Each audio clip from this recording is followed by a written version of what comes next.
Hello, everybody, and welcome to this inaugural episode of Rewind, the show where we look at games industry's past to understand its future.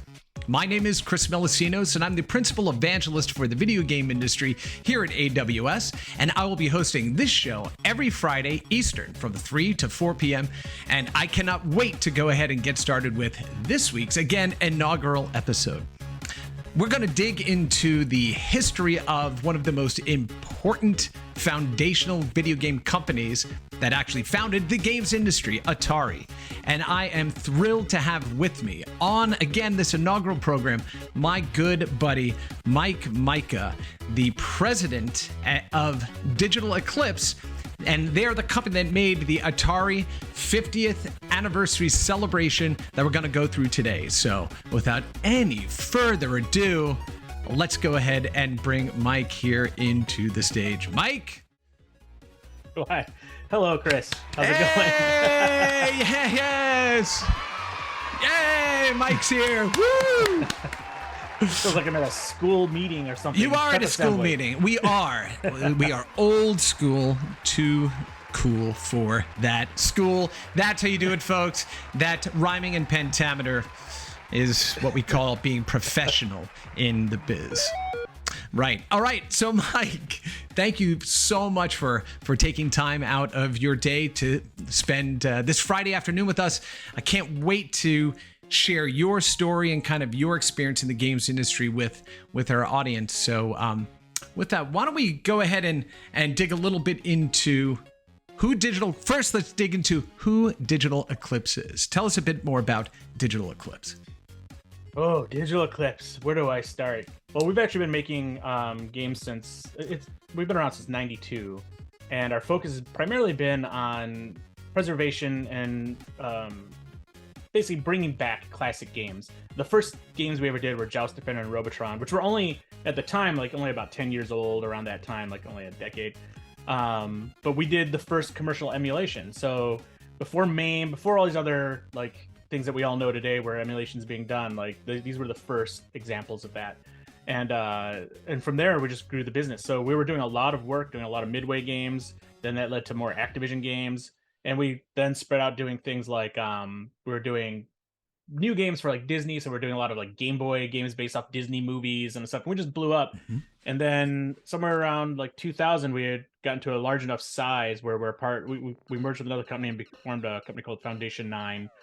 And Digital Eclipse is one small part of the bigger Thanos glove of that company.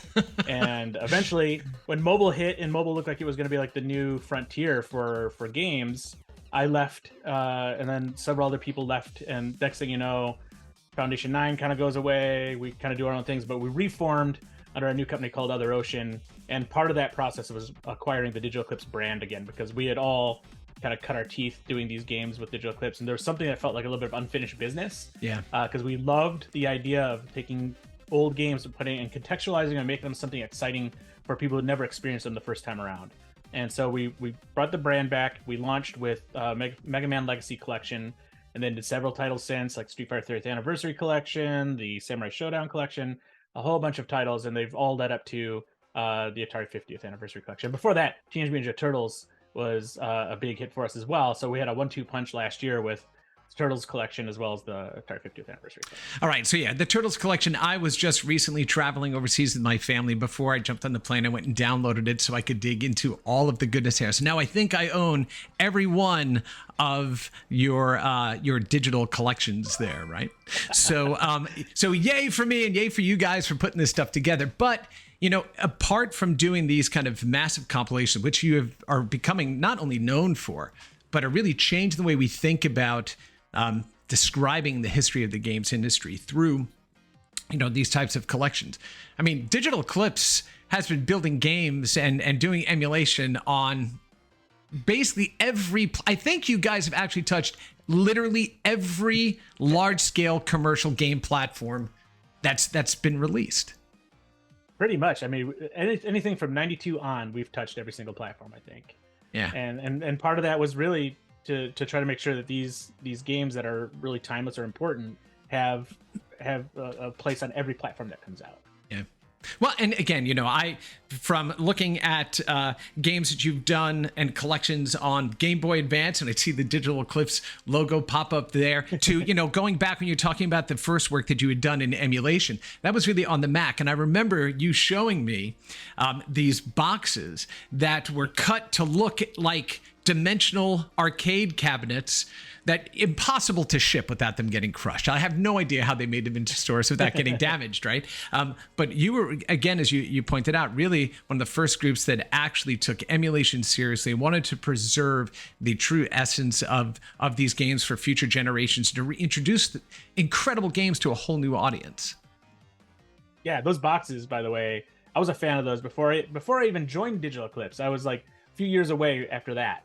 During Digital Eclipse, and I was already in pursuit of those boxes because it was just so cool seeing. It's kind of like the old ColecoVision boxes. When you see the arcade cabinet on those old ColecoVision boxes, you see something that's like the shape of an arcade machine. There's just so much intrinsic value to that, and it's just something you want to put on the shelf. But you're celebrating that era, that lifestyle, and everything with that. It was really cool. Yeah, and for those of us that grew up in that era, being able to go ahead and actually place yourself, in the arcade while holding the box, I was actually thinking about this in doing some prep work here for our inaugural episode. Little air horn for that.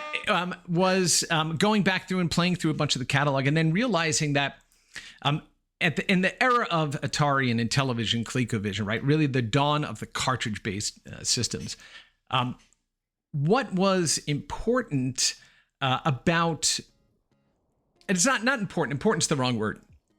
What struck me was you knew this version of Donkey Kong that you were playing wasn't the actual arcade one, but it was as close as you could possibly get, right? And so you kind of felt like a little king, walk around just going, it's not the real thing, but man, this is as close as you could ever get to having one of these monstrous machines I'll never be able to afford in my home. And so you made all of these allowances for those games, right? You kind of just said, I know it's not this, and but it's approximating it. And for me, that's good enough. Today, we're able to go ahead and deliver those experiences, right, to any platform, from mobile phones all the way to big desktop machines, right? So kids today, they've got that, they don't have to go through the same kind of mental gymnastics that we did in terms of kind of appropriating those things. I think not that we should ever go back, but the physicality of those arcades, that physicality of those materials, really hard to go ahead and recapture when everything is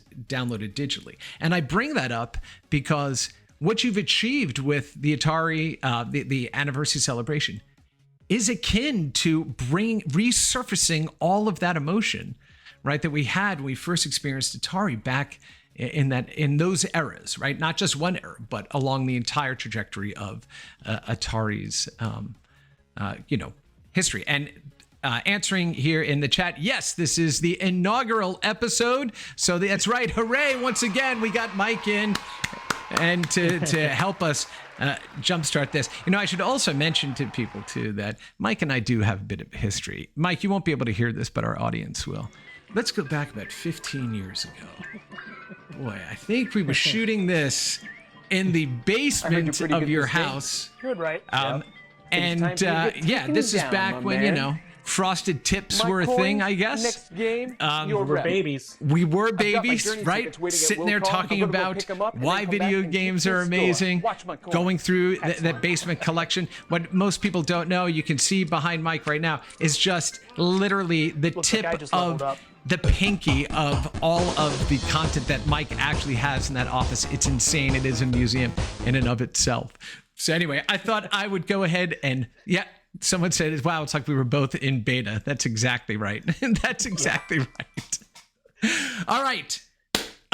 So Digital Eclipse, kind of born out of the work you're doing in Other Ocean, and AWS partner. So thanks, Other Ocean, for being an excellent, or customer, I should say, AWS customer.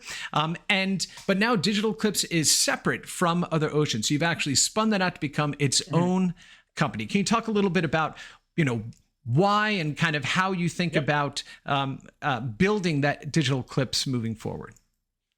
Well, Digital Eclipse, in and of itself, is a pretty strong brand, and we started to have a lot of success with what we're doing. Like when you look at Atari 50th, look at Turtles, you can see the trajectory from like Mega Man Legacy Collection to Atari 50th. there's a lot of stuff we want to do with that, and there's a lot of ways we want to approach the company. So it seemed best to pull the company, make it independent, because we were also raising funds through Fig and Republic and doing all these things. So it was best just to make it its own standalone company and focus entirely on this kind of work that we're doing. And what that work kind of is, ironically, is we're kind of going back to our early launch days, because one of the earliest projects after the first 3 Joust Defender Robotron games was a PlayStation title of Midway Games. And in that, we included a whole bunch of video interviews to help contextualize the games. But the funny thing is like, we did that, other people really liked it. But the publishers we were working with thought it was just too expensive to put in, because they're like, why does anybody care about this stuff? And like, nobody really understood the value of it back then. But for a long time, we would always fight for, like, we want to put all this context into things. And so now Digital Eclipse today, modern Digital Eclipse, we wanted to go back to that, pick up that thread and go to the logical, like, next evolution of that. And that meant we had to build out a studio so we can do interviews. We have to do all these things and make this company something that's very different from a traditional game company. And that's what you're seeing some of the beginnings of now with Turtles, and then more recently with Atari 50th, where now everything is a very, we had to tell a narrative of 50 years of Atari, one of the most important game companies in the game industry. And the best way to do that was to not just have it be a bunch of bonus materials you go to after you play a bunch of the games. The best way to do that was to land you right into basically the interactive museum of this. And that's the first and foremost thing you walk into. And the games are almost secondary to it, because you need to have this context to appreciate everything that was produced by Atari. And if you didn't have that context, it's just a list of games. So we wanted to avoid that. So it's a new way of doing things. For the most part, it's like an interactive documentary is ultimately what we're building now, and that's kind of the genre we've established with these projects and the projects we're working on right now. And I love that approach that you've taken to this, Mike. Something that I should mention is I've done some work, about a decade ago, right? It's 11 years ago actually now, right? Where we launched the Art of Video Games exhibition at the Smithsonian American Art Museum. Mike was gracious enough actually to write the foreword for the book that accompanied that. So thank you, buddy. And but really, it was meeting you that really started me down that path of, oh my God, this guy has all of so much of our history located in his office and in his home. Like, how are we preserving our history? What steps are we taking to make sure that we can tell the actual history as it truly was? Because the people who founded the industry are still with us.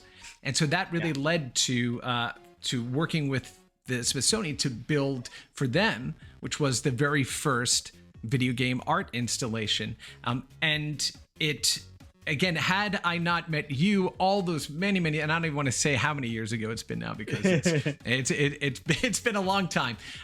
But really, it was the inspiration for kind of lighting a fire under my rear end to do something about it, living where I do in proximity of an institution like that. So thank you, Mike, for all that inspiration. Hey, it all goes around, because that exhibition was amazing, and it really got me thinking about how you package things up to get people who may not be familiar with the history of these games and present it in a way that's very interesting for somebody who doesn't have that context. And how do you guide them through it? So when we're putting together like the Atari 50th, it's really about thinking about like the art of video games, other exhibits and things where you have to now think of how do you guide somebody or lead somebody through something, but not hold their hand entirely. Let them kind of explore how they want to, but still tell a narrative. There's a beginning and there's an end, and there's a whole bunch of information that they can digest at their own rate and walk up to where they want to, but also make that interactive and everything as well. So it's kind of a weird, it's still not quite where we want it to be, but we're making great strides to getting there. It's kind of like going back to old multimedia CD-ROMs. It's like, but imagine now it's like instant fetch and things are a lot easier to navigate, and you have everything at your fingertips, and then play all these games and that sort of thing. It's like, it's a weird way of thinking about it. Now, I thought you were going to say the Encarta of games. I'll say, no, don't do that. No, that's not what you have done. What you have done is so much cooler than that. So, Mike, it's awesome to see you. Thank you so much for taking time again with us today and giving us, the background that you have in the industry. For those of you that don't know, please go ahead and check out digitaleclipse.com. Check out Mike's incredible history of work, because Mike is known in the industry as the guy you go to when you want to go ahead and make sure you are doing doing justice to our history. So with that, Mike and I are now going to jump on over and play some of the Atari 50th anniversary celebration. So here we go. Go. Ooh, look at that. Look at how professional those transitions were, Mike. And we still have up the Digital Eclipse site there, so please make sure you go ahead and check that out. Also, as we're going through the anniversary celebration, if you have any questions for Mike, please go ahead and pop it into the chat and we'll make sure we get to as many as we can. So, all right, let me go ahead and turn these down. And let's go ahead and start off here with the Atari 50th anniversary celebration. So as I go ahead and jump into this first, Mike, maybe you can tell us, well, first, how did the audio levels sound? Good? They sound good to me. Okay. Anybody on the chat, if you can go ahead and let us know how clear the audio is. We want to make sure that our voices and the audio from this collection are coming through. All right. It says sounds good. Thank you. Thank you. All right. So as we go ahead and jump into this, Mike, how did you get connected to the folks at Atari to assemble this collection? We had talked to them a couple times before. There'd been a change of guard at Atari. So there was a whole old crew at Atari. There was a lot of people who had been around there for a long time. But then there was a shift, and the biggest shift was the CEO. So the new CEO, Wade Rosen, who has worked in the industry for a little while. He had a company called Ziggurat that he's part of. And he had a lot of focus on kind of classic games, so he knew all about this sort of stuff. And when we came into Atari, he had such a, and he still does have quite a bit of a workload to kind of, resurrect Atari, if you will. And he had this big task of everything he wanted to do. And one of the things he wanted to do was kind of go big on celebrating Atari's 50th anniversary. So he came to us with the asking us, like, what would we do with this? Because we had conversations before. And so he actually came out to the studio. We sat down. We talked about something that's based off of another project we were kind of working on for this one that still hasn't been announced, where we're like, we want to approach these differently. We want to actually make more of a celebration, more of an interactive museum. And we pitched him the whole big idea, and he got it. He got it right away. To his credit, he understood how that would work and how cool that would be. So he just basically said, "Let's go." So we partnered on it. We both produced the game. They're instrumental in helping us like lock in the licenses that were needed to get the certain things that we had to do.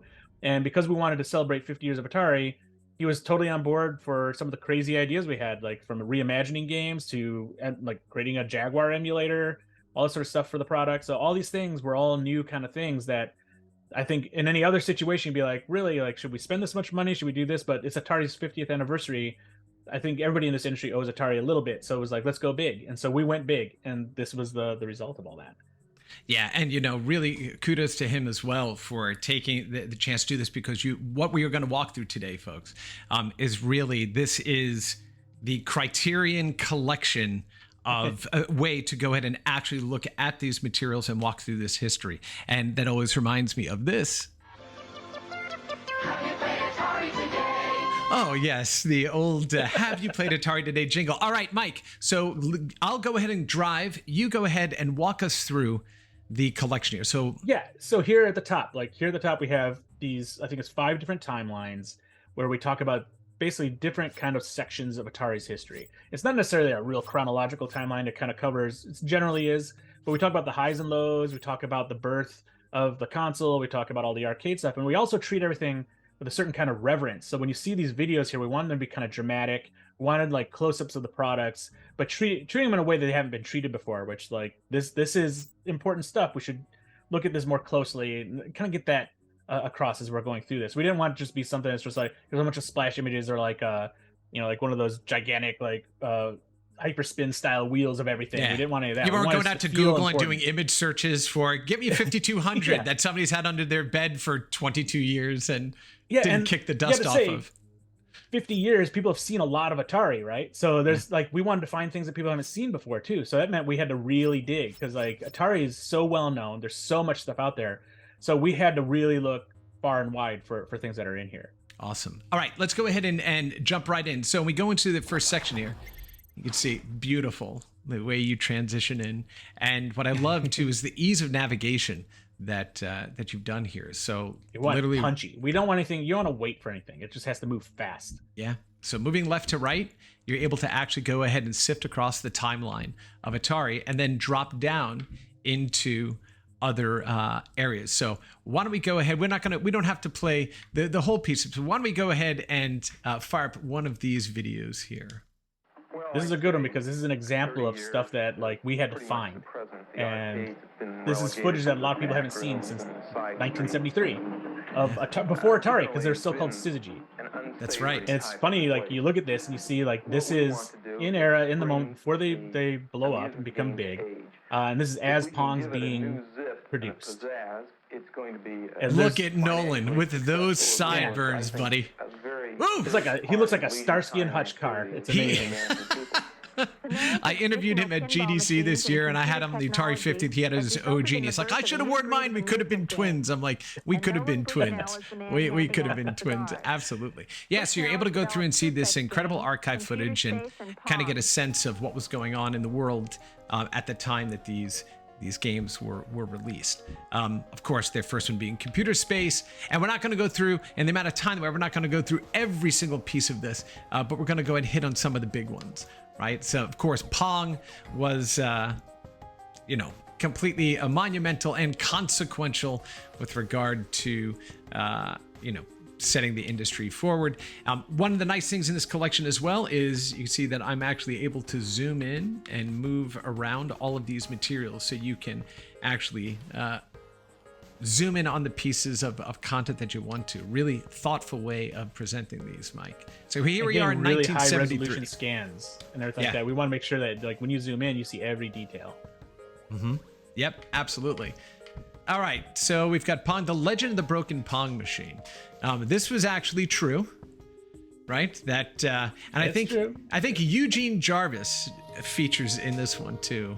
One of my favorite designers. So let's hear what they have to say about this. Everybody's heard the Pong story. Probably everybody's heard the Pong story, but I've heard it many times, and from Al Alcorn himself, who designed Pong. So the story I've heard. Now, you shot all of this footage in your offices, correct? As many as we could, because it was still the pandemic. So some people came in, some people couldn't. So we have Eugene at his place. Yeah, but let's hear. That's the market research.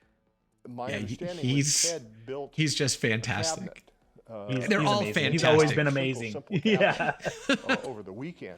And we got Al in, which was that was an amazing day having Al in the studio. Yeah. Recounting all these stories. Howard Scott Warshaw, yes. He's one of my good friends, and like anything we can work on together. And there we are. Wade. Wade Rosen, that's right. David Crane, Gary Kitchen. Santa Clara, Sunnyvale. Yeah, really, really awesome. We'll put it in Andy Capp's. It's a. So they put the arcade game in Andy Capp's Tavern. And for well, my memory is we're not going to have time to watch all of it. But basically, the machine was so crammed with quarters that it actually jammed the machine and shorted it out. So they're like, "Oh, this piece of garbage is broken," after only like a day or two, and they go in there and they open up the cabinet, all these quarters fall. And they're like, "No, there's so much money in this thing that it actually shorted the machine out." So I like how people doubt the story, but then Eugene Jarvis comes in and is like, I believe it because my games did that. Yep. And he is so good in his delivery too. Yeah, you captured him perfectly for all these. Really, really great job. All right. So Space Race Key Games, which was the company that Atari basically founded to go ahead and try to stop counterfeit games actually from coming into the market by having a competing company in market building similar games to what Atari was already doing. But it turns out that they were pulling a Walt Disney on the industry, just like Disney did when they went to Florida and set up all those companies to buy all this land before people figured out that it was one company, right? So pretty awesome. Pretty awesome stuff. Home Pong, of course, was big. And then we start getting into some of the rarer oddities, such as the Atari Video Jukebox, right? Is that what this one Video is? music. And Video that thing, music, yeah. Yeah, it's like as if Jeff Minter worked there back in the day, because it's a visualizer for audio that people could hook up to their stereo systems back in the 70s. It's actually really cool. Yeah. The unfortunate thing that happens is you put something like that in one of these packages, and then all the eBay prices go up. So it's like, curse us. I still don't have one. Oh no, that's terrible. You know, we could probably get the schematics and build one though. So then we have, of course, a catalog of games that are playable, and I think there's how many 100 and some odd games. 103 games, I think, total on this. Just absolutely amazing. And along with being able to play games like Lunar Lander, and then going and see the promotional flyers, and then seeing what what the language was and the copy was for each of these games as they were being pitched to arcade and amusement spots and resellers and those sorts of things. Really amazing, just incredibly well done. To you and the whole team there, right? And then of course you included this, right? You've included Touch Me, for goodness sake, right? For the first time on a console, you get to play Touch Me, which fantastic. Was which predates Simon, but like that whole, I love the relationship between Ralph and Atari, where it's like they would try to one up each other. Somebody would rip one of each other off or whatever, and they kept tit for tat for a while. That's right. And so Ralph, Simon was the game that everybody knows, but that's what Touch Me is. That's right. But what Ralph said when I went up to visit him, of course, he has passed on in recent years, but at his home, he said that, the 4 notes for Simon are the 4 notes that a bugle can play. So you can play them in any order and it sounds like music. It's like, it's not just engineering, right? It's the experience behind it too. So, exactly. All right. So here we are with, again, all of these incredible machines. The Cosmos. A lot of people don't know about the Cosmos. So maybe Mike, give me 30 seconds on Cosmos. This was going to be Al Alcorn's swan song at Atari. He actually built this device that was kind of like a Game Boy, but it used holographic backgrounds that could based off the angle, could switch to different images. So when you die, it could have a different image. It could have an image in the background when you're playing. And each cartridge would have the hologram as part of it, and it would have this kind of like LCD style illuminated, LED style illuminated game on top of it. And he managed, despite Atari not wanting to, kind of segue into any other new markets because they really wanted to milk the 2600, he managed to go to a show, get a lot of orders, and still Atari didn't want to do it. So that was kind of his realization that, like, hey, I don't really belong here anymore. But the holograms were produced. There were some versions of the actual like system itself, the plastic produced, but there's nothing that really remains of the playable, unfortunately. But to see this and to see the holograms and to see them up close and see what it was going to potentially look like is really exciting. Yeah, and then if I'm not mistaken, Atari actually owned the patents on holograms. Right, which I believe so. Which gets sold off. Yeah, pretty amazing. So then, of course, the arcades hit. We're talking about 1981. This was really the golden era of arcades. We start to see these incredible games: Asteroids, Warlords, Centipede, of course, one of the first games actually co-designed by a woman. Yep. Right, Donna Bailey. Right, Donna Bailey. Yep. Amazing. Really and her taste, her visual taste, and what she brought to Centipede is like so distinct. It became just a huge hit. And it was also one of the games that kind of proved that video games weren't just a boys' market. Yeah, it actually expanded the market. Yep. Yeah. No, really awesome. Because of Centipede, we have things like Miss Pac-Man. That's exactly right. And I love the again, the documentation being able to put in here, right? What they were thinking when they went ahead and created the games and how they went through naming and building the mechanics, right? Really amazing. And it's also good to know that some things don't change, right? We still go through in game development the same type of design and iterative processes that but we were as game designers going all the way back to the beginning of video games, right? So really awesome. Tempest, of course, one of the greatest ones, but I'm actually going to play a snippet of the best version of it. We're going to do that a little bit later. Tempest, amazing. I believe that was the first 4-color vector game, right? Yeah, you should go into it really quick and see how it looks on the stream, but like we did a lot of work, make sure these vectors looked authentic. Yeah, Jeremy Williams here put a lot of time, and while the screen's small and it's really hard to tell, one thing about vector games is that the display, the lines themselves feel alive. They move a little bit. They kind of like they shimmer, have a little bit of flickering to it. They shimmer. Yeah. And we capture that really well in this, and then make sure they fit within the context of the arcade cabinet. This isn't actually This isn't a perfect representation of the arcade cabinet. It's kind of based off the cocktail version. What we did is we basically wanted to capture the feeling of playing on an arcade cabinet. So the bezels that we have in this were meant to actually be something more than just a skin around the screen. It was supposed to evoke what it was like to play the game. Like if you go to Lunar Land or you go to some of the other games that have interactive lights on the bezel, you see those, and those are there, and they're indicators for the gameplay that just weren't in other versions of the game. Well, we're going to talk a little bit about what you've done with certain games and really modernize them. But one of the things that I should point out here that Mike and the team did in an update to the game, which is important why we have these services also available in the cloud so they can distribute these updates online after you've already got the game in your hands, is they also added dip switch settings. So now you could go in and actually select arcade, and I guess in some that do tests or change the difficulty or initial lives, just like an arcade operator could. And that was a request from the community that you were able to then go ahead and build into the game and provide through an update to this. Yeah, because everybody experienced these games very differently, because some operators wanted to like milk you out of quarters, and some thought you should get more value for your quarter. And so people played these games, and they would play them when we released it and said, "Hey, this has fewer lives than I remember. Or this has this has that," because the game you played had different settings. So now we have all those in there too. Yeah, you can see too, you can increase or decrease the glow of those vector lines. It really is extraordinary. Really is an amazing job that you've done in creating the essence of a vector monitor, which we just can't have today, right? And people aren't buying CRTs. They're not buying vector displays. And so I think you've done... should be, but they're not. I agree, yes, but... Your life force is running out. On the CRTs, their life force is running out. All right, let's go ahead and continue here.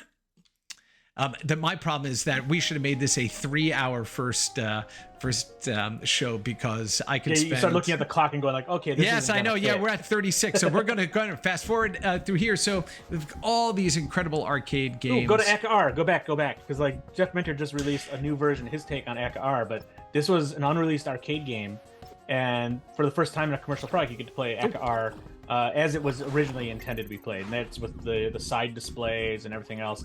I think Arcade 1-Up has one as well, a version of it. But what we did in the version that we have is we tuned it to more modern controls and tried to make it as kind of the best version of it could be on a console. So there's a lot of work that was put into the controls, how to do that, how the side display, how the lights work based off the code, all that kind of stuff. So all that's been packed in here. That amount of effort, just for a game that never came out that probably nobody knows about, is the kind of thing we do. We just want to make sure that everything is represented in its best light, and that the context around it too, that you understand like why it may not have succeeded or not, or why it may have succeeded or not, and that sort of thing. Yeah. And it's actually a pretty fun game. I find it really fun. I have not played it before, so I am just sliding around here. But the point here, right, is the care and attention to detail that you provide. This is not just a collection of emulated games that you can go download, off a website somewhere.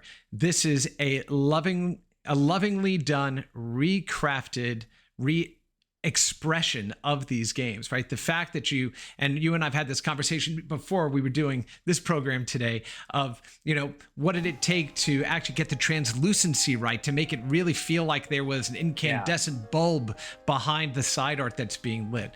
Just really extraordinary. Or even games like Crystal Castle that had a trackball, right? And how do you make the game play well on a game controller versus trackball? How do you capture the magic of the trackball movement? There's so much work that went into the interface from controller to game for every single game in here. Dave Reese was working on a lot of this here and just trying to make sure that like everything kind of felt right.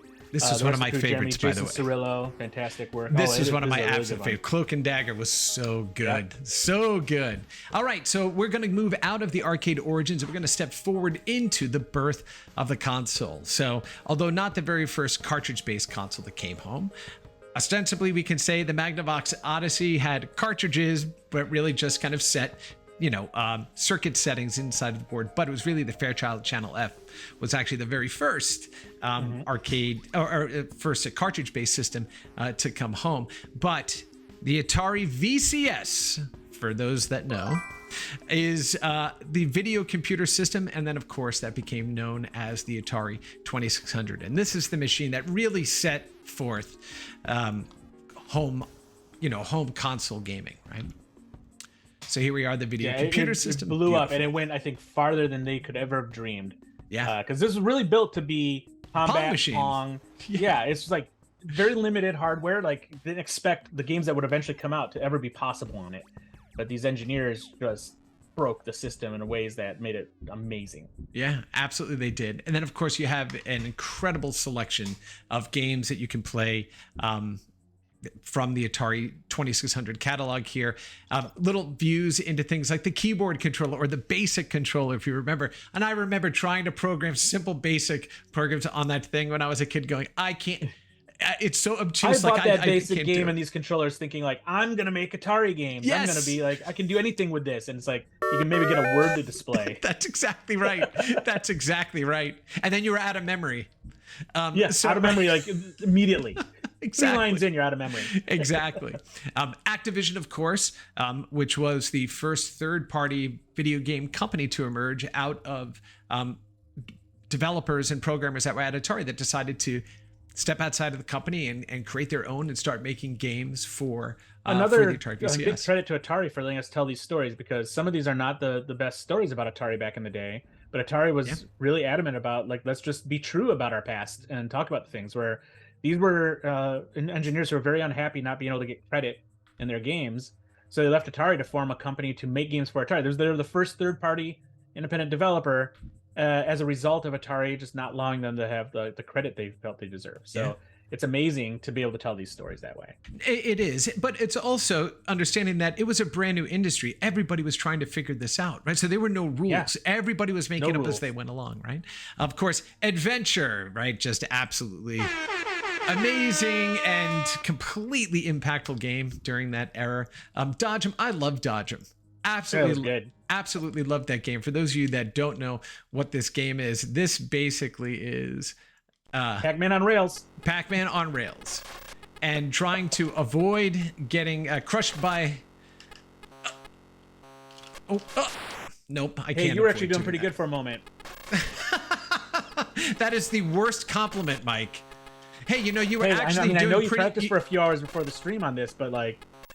Oh, right there. Hey, you know, Chris, you're doing pretty good there, buddy. So yeah, Dodge'em, really amazing. Programming the VCS is hard. Yeah, you know, it was harder than people. Turns out it is. Than people thought. Yeah, you know, and Ed Freeze doing like a Halo 2600. He did an awesome version of Rally X as well.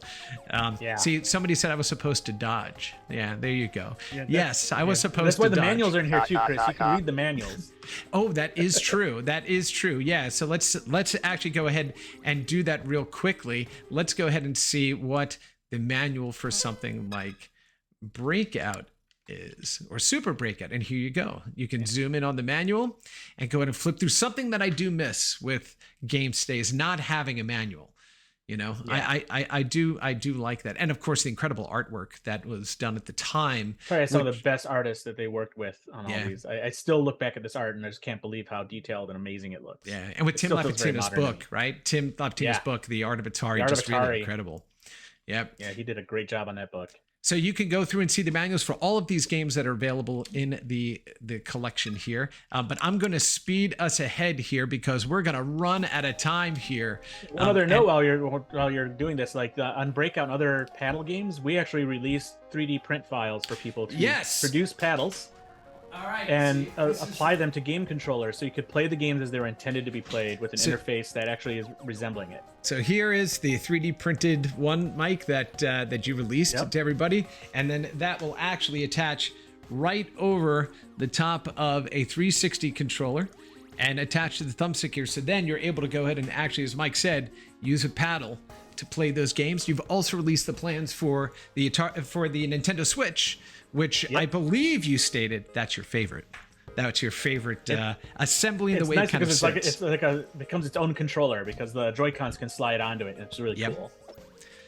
All right. Oh, you know what? Yeah, that was something that I said we were. Let's go back to that, Chris. Yeah, let's go back to the dig. Okay, it'd folks. Be nice to show that. Yeah. So let's do that real quickly, and then we'll move on. Yeah, there's a good story about this because I believe you were invited to come out to this, if I'm not mistaken. Yeah. For when this when this documentary was being done, Mike had reached out to me and said, hey, there's a group of people that are going to be doing a documentary about the ETs being buried in the Alamogordo, New Mexico desert.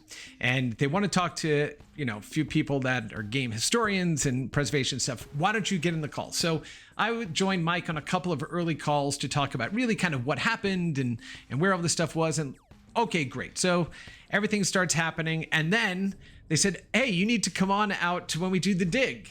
And so that way you can be there. And being a responsible homeowner, I chose that weekend to put down the 9 cubic yards of mulch that had been sitting in my driveway for 2 weeks. Yeah, I know that's just, my life force was running out there. Yeah, and I got laughed at that too.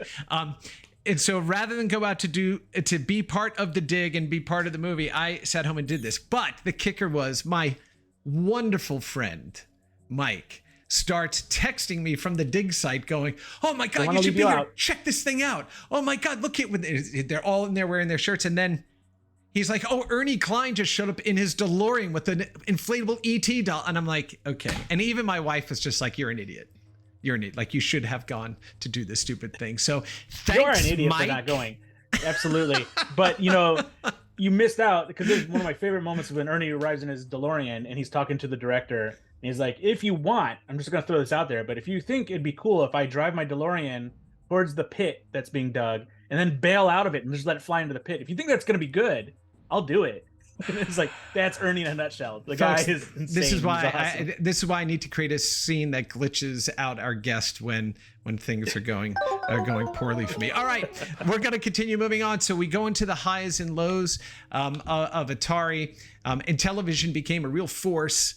Well, I should say they became a real force. They created a system that was more advanced than what people were used to in playing on Atari, and so they started to change the way we thought about video games, what their capabilities could be, and the kind of the power especially of with sports. Like, Yes. Sega Genesis was like the sports machine versus like the Super Nintendo, and television was the sports machine versus Atari 2600. Yep, absolutely. And then Atari had this great idea to go ahead and create a contest built around a series of 4 games called the Sword Quest series of games, where you can see right there in the front of the box. One of the wonderful things about this collection is you can drop down here, play the $150,000 Sword Quest challenge. So they gave away 4 different items, or were going to, right? It was a sword, a crown, a chalice, and I forget what the fourth one was. An amulet? Something like that. And there was actually a 4th one. And then if you won all of it, you got this sword, right? The Master Sword, yeah. Now I believe that somebody that won the first one, like the crown, like melted. It was gold, like real gold and gems and everything. Somebody had melted it down to sell it off, right? Which I guess is kind of what there's all these crazy stories about the prizes and what happened to them, and that's right, who ended up with the ones that never were given out. But here's the awesome thing: Atari had only made the first 3 versions of the game. The incredible folks over at Digital Eclipse actually made from the ground up the 4th game that had never been designed, never been created. So, yes, hooray! Hooray! I mean, 40 years waiting for a game a game series to complete is a long time, but there was a lot of people who really wanted to see this one done, including ourselves. And Dave Reese took the challenge up internally here and did a wonderful job of capturing the magic of Sword Quest and making it feel like a proper game based off of Todd's original ideas. Yeah, and you can play it in this collection. So really awesome, right? That is available to play. So again, taking you through the next system to the Atari 5200 and games for the 5200, and then which of course I happened to stop right there. You did, and you know why. Oh, that's just terrible. In case you didn't know anything about what happened that day, you can look at it here and kind of see some details. Yeah. So the gentleman in the blue on the left side there is Howard Scott Warshaw, the creator of E.T. and Raiders of the Lost Ark and Yar's Revenge, one of the greatest games ever made. And we're going to look at your remake of that as well here. I also interviewed him on the Game Industry Legends series of interviews that we're going to actually be ramping up again this year here on the Game Tech channel here on Twitch. Howard's just such a wonderful person. He really is. Despite all the stuff that's happened in the years and all stuff and his reputation, where he he's just unfairly awesome. got so much tribute to him, he just ran with it all and just didn't let it get to him. And just a very sweet approach, willing to tell those stories, right? It was really a privilege to speak to them. Mike, tell me how those incredibly smelled. smart. Like his games are so incredibly technically amazing. Oh, that's the thing. Atari. Well, that's the thing about E.T. is that it was a game that took place on a 6-sided cube, but nobody knew that. Like nobody could figure that out. So you didn't know why you walked to this one screen and now you're back on that screen again when I walked up. It's like, well, no, because you walked on the other side of the cube. Yep. And so people didn't figure that out. And then using 2 joysticks to play Raiders of the Lost Ark, which was just completely inspired. So yeah, really incredible. All right, Mike, how did those smell? Oh God, just even asking hurts. Like, it's like, imagine like diapers that didn't lose their pungency or whatever, but only increased over like decades. That's the whole pit smelled like that. Just horrible crap-filled diapers, and it was just blowing around everybody. If you were that's where you maybe got lucky. Like mulch smells better, but like I just remember we're in, because there's also a sandstorm and these winds kicking up, so it's like your nose is bleeding and stuff because there's so much sand getting in your nasal passage, and you're smelling the stuff. That smell haunted me for like 3 weeks after the dig. I could not get rid of it. Well, then I'm glad I didn't get a copy of that. All right. Oh, missed. Why were these dug up? Why these were dug up? These were dug up because when fact then kind of becomes a bit of rumor, then becomes a bit of legend, then becomes lore, people are like, this never happened. And we knew that it happened. But even folks like Howard didn't know definitively whether or not that was true. And it turned out that it was absolutely true. Now, it just wasn't ET cartridges, right? This is a common practice amongst companies that take product that hasn't been sold is to go ahead and have it destroyed. And so Funko Pops just recently. Right. $30 million of Funko Pops. There you go. And so it wasn't just ET cartridges. You found a whole slew of games and cartridges and materials that were buried there in the landfill. But ET was the legend and the lore there. All right, we're going to go ahead and move forward into the dawn of PCs, right? So, Mike, I think you have told me, and correct me if I get this wrong, that your favorite Atari game is probably Pitfall 2 on the Atari 800. Is that right? Absolutely. It's like people here in the office know when I'm having a bad day, put Pitfall 2 on just to like wash away all the badness of the day. But the one reason I really like it is because every other version of Pitfall 2, you're trying to save Quick Claw on your niece and you all stuff, and then it's game over once you get all the items.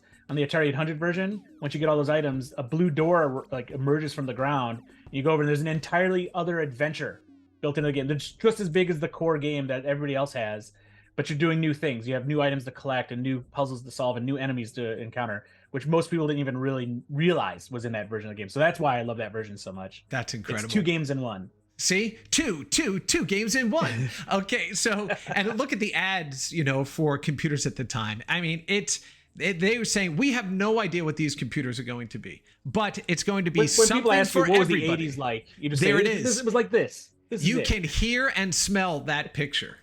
Like that you can, right? And it's just really fantastic. I remember there was an old Atari commercial where 2 kids are playing but by the end there's like 45 people and 2 grandparents there and they're all screaming and yelling and you're like, nobody knows what's on the screen there, but everyone's super excited about it. It's funny because people are like, that's so staged and weird and like, why would they use that in marketing? But I remember when my neighbor had got Stampede from Activision for the 2600. Oh, yeah. The entire neighborhood showed up at his house. And so we're all gathered around his 2600 watching Stampede. And the next day, like everybody came home with a copy from their parents. Yeah. We're like, yeah, we got to get that game. Yeah, no, that was amazing. I could hear that game to the Oh, yeah. Yep. Oh, my goodness. Yeah. So, yes. And how much it clicks when you get that black stallion. That's right. Or black cattle. Barnstorming was also another one, too. Oh, my goodness gracious. Right. So here we go. And your favorite River Raid. That's right.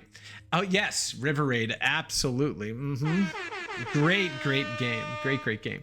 Okay, so real quickly, we're talking about the type of work that you've done to reimagine some of these games, right? And one of them is Star Raiders. You've also said this is one of your favorites as well. And the original game, really, if you didn't have the manual, like you couldn't really play it. Like it just, Yeah. you know, You didn't understand what the keys did. You didn't have any context. right. And so I'm going to show everybody here. We may take a few more minutes of your time, Mike. I think we're going to run over maybe 5 minutes or so, but we have That's to show fine. them the incredible work that you did here. So, all right. There is, for those that don't know, that is a coupler modem, right? Probably a 300 baud modem. Yeah, that's what you use to get on the bulletin board systems. not The internet. that's right. Acoustic couplers. That is exactly right. Excellent job there.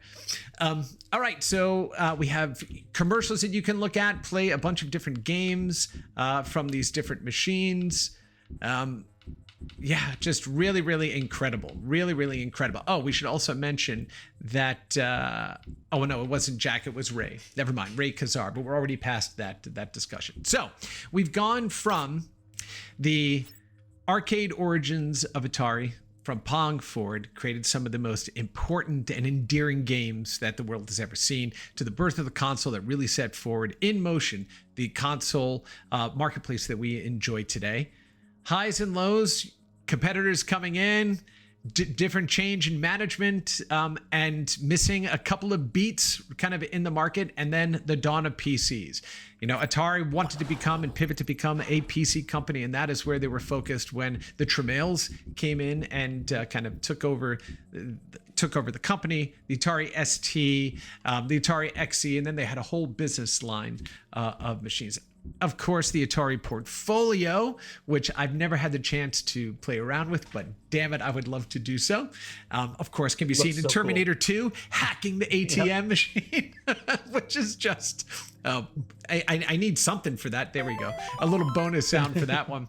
And then, of course, the Falcon, which was the 32-bit machine. But the world was really moving by, Atari. And so they wanted to get back into the games industry again. And this is where we see two incredibly important pieces of hardware in the history of the games industry. The Atari Lynx, done by a mutual friend of ours, RJ Michael, right? And Dave Needle, unfortunately, who was passed on in recent years. And then, of course, the Atari Jaguar. Here's the Lynx. Did you have the fat model or did you have the Lynx too? I had the fat model, and my God, I thought this was the coolest hit I've ever seen, because color screen, California Games was all I needed. Like, everything else was great too, but California Games just showed it all off. Yeah. And there's, in my mind, there's just no way the Game Boy could even hold a candle to it. Had I only just thought about, but those gigantic batteries and battery life really matter too. Yeah, that changed my perspective, I guess, a bit. But like, I still think it's the cooler of the two. I agree, and there is some incredible games on there. One of my favorites is Chips Challenge, which is just awesome.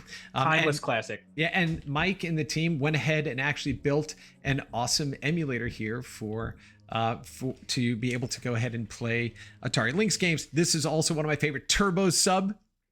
Yeah. What's really cool about this, and you'll see when you first get in, is there you are moving around, and it's a little bit scaling, like Outrun style. Yeah, and look at that.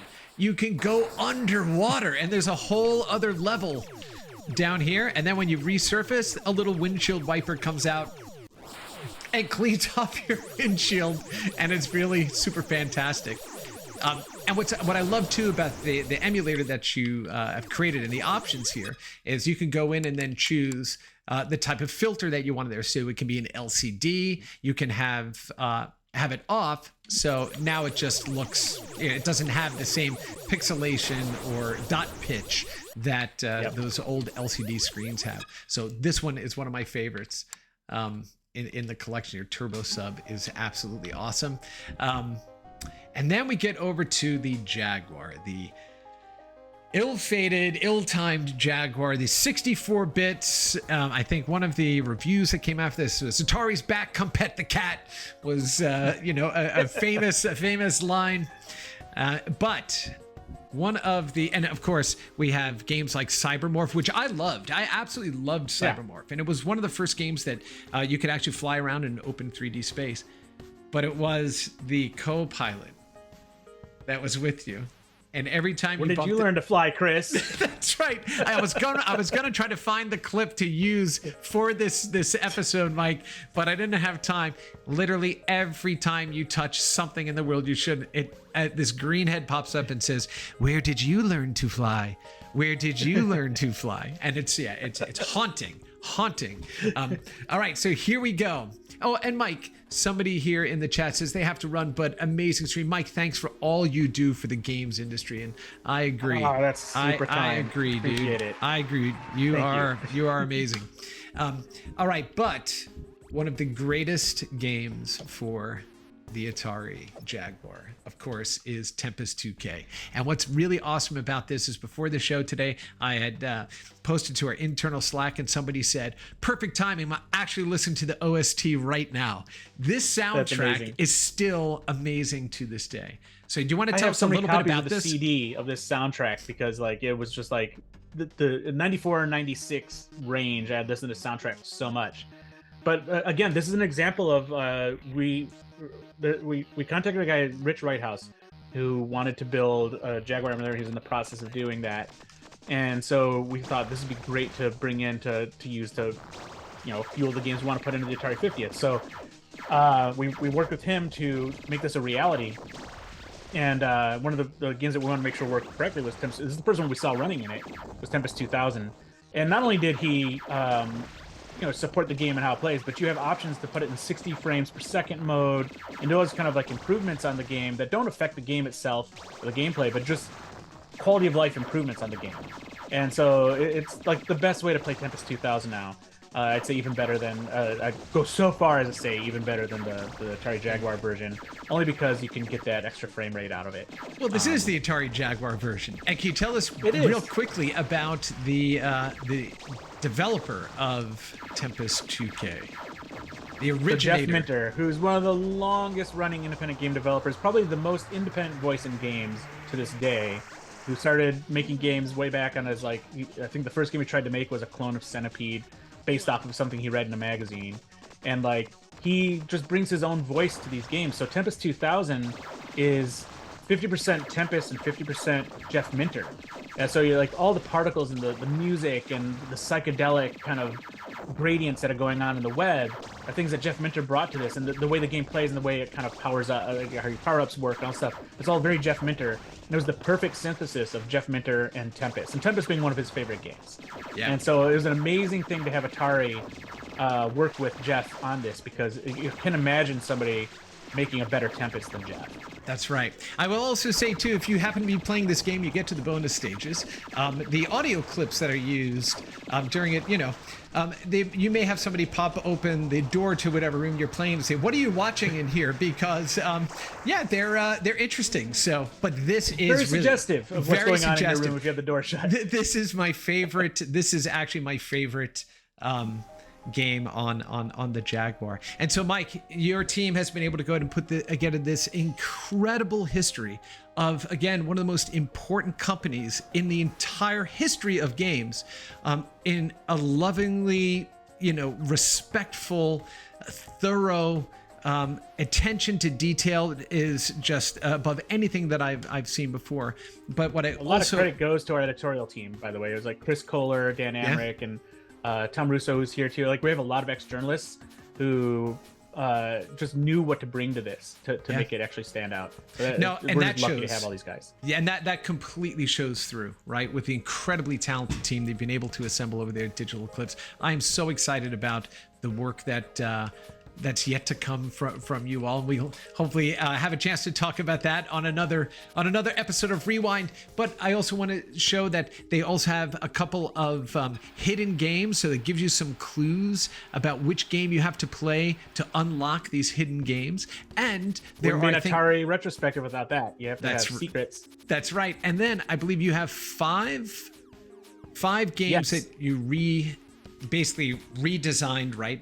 Everything from Breakout to Quadratank. Haunted Houses is now a 3D experience, but the one I really want to show here, Vector Sector. That's a Vector Sector here. Let's jump in this really quick. Let's do that. Let's do that. The other games are also awesome too, but Vector Sector is this unique take on going through, like, celebrating the Atari Vector games by actually going through all the different genres that they had done on Vector. So you have like Asteroids meets Lunar Lander meets Star Wars, the arcade game, and meets Tempest, right? So it's like you get to go through all these things, and so it's like a really interesting approach. I'm gonna look at the monitor over here, so I don't get any latency on this. Okay, so you keep going. Oh, damn it! And but this uses like it simulates like the vector effect that we had in the other games, and so this is definitely one of those things that I think really captured the spirit of the entire project, in that it just kind of moves through Atari's history. Right, and that's really good. And Haunted Houses, Neo Breakout, they do different takes on that approach too. Like Neo Breakout combines all of the Breakout games. Okay, but hold on a minute before you go. What I want to point out to people, it's going to be hard to see on the stream, but you'll see it here, is you've also created the reflection of the glass of the CRT, and you can actually see the vector lines coming from the back of the gun in the game itself. I mean, it is as close to playing on a vector monitor as you can possibly get. And so as you can see, I'm going through a variety of different levels that are all based on Atari properties like Battlezone, and all those things. It's like, it all kind of came together. And it's just like, again, this is like one of those examples of like, it's really celebrating Atari and the genres Atari created. Neo Breakout does the same thing, Haunted Houses does the same thing, Quadra Tank, celebration of combat, and of course you have Air World, and then the Yars Revenge reimagining remaster, which uses the Yars Revenge code itself.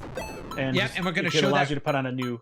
Yeah, we're going to show that real quickly, but I got to make sure I put my name up there, so you know. I was expecting you to put in different initials there, or butt, you know, something like that. Of course, you know, this is a family show, Mike. Okay. All right. So I do want to show one other thing. Now, here is something super interesting: is in trying to capture this game, when I'm using the a capture card, it won't capture all the field elements on the original version of Yars. So because it's doing it at 30 frames a second, I think.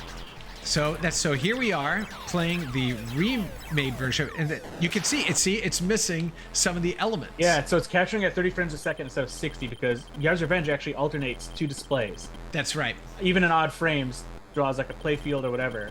So with this, what we did here is we thought Yars Revenge is still just such a stellar game. Howard did such a great job on it. You don't really want to change it, so all we really did was offer you a modern take on the game. Right. And you can switch on the fly as you play. One switch. Watch this.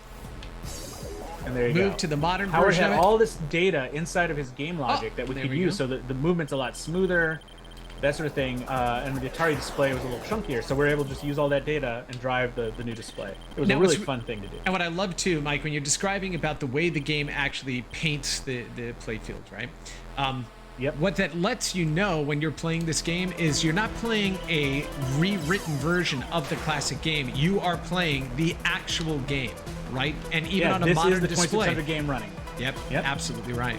So I love this game. It just really shows you how much went into their code and how much thought they put into their games and how much is going on under the hood, that you can drive a modern display with modern graphics for the same code. Yeah, just absolutely incredible. And there are a ton of other hidden spaces and tricks. I won't give away some. I discovered one just by being in the environment as well that I absolutely love, and I'm sure there's a whole bunch in there that I haven't found yet.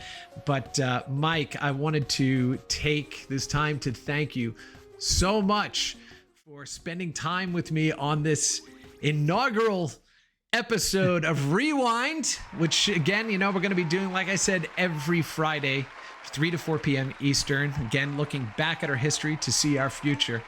And we'll see a clip of this on the 10th anniversary special when we meet again on that too. So that's exactly right. And as somebody pointed out in the chat here, thank you for all the work that you and the incredible team at Digital Eclipse does to make sure that you're preserving the history of our industry, and doing so with such respect and accuracy and telling the true history of these incredible companies, incredible games, incredible artists. So thank you, buddy. I really appreciate it. I work with some incredibly talented people like Stephen Frost, who produced this, and like Kevin Wilson, who built the backbone for everything we're doing. It's just an amazing crew. And it's just a treat to come into work every day, to do the things we love with the games we love and the people we love. So it's great. Awesome. All right. Well, Mike, Thank you again. Thank you again, buddy. Really appreciate your time. And so with that, once again, I want to thank our good friend Mike Mika. Go ahead and check out their site over there at digitaleclipse.com. Of course, I had a chance to take a candid photo with him at GDC this year. Also, if you are a game developer just starting out in the games industry or a seasoned game developer building AAA games, make sure you head on over to aws.amazon.com game tech to find out how AWS is enabling any game developer of any size the ability to go ahead and create games and deliver them globally, safely, securely, and cost effectively to your audience. I also want to give a huge shout out to Waterflame for the music that is appearing in this episode and all episodes that I will be doing here on Twitch. So check out Waterflame's music there on his YouTube channel at Waterflame Music. And of course, I care tremendously about the history of video games and the importance of capturing it correctly. And that's why I became a founding member, board member of the Video Game History Foundation, now in its 7th year. And the incredible work that they're doing, Mike is also on the board there, the incredible work they're doing to preserve our history correctly for future generations. So go check out the incredible work that this nonprofit organization is doing at gamehistory.org. And with that, it brings us to the end of our very first episode of Rewind. Thank you so much for spending your Friday afternoon with me. And again, we're going to do it every Friday from 3 to 4 p.m. Eastern. And you have an awesome rest of your day and incredible weekend. And we will see you on the next episode of Rewind.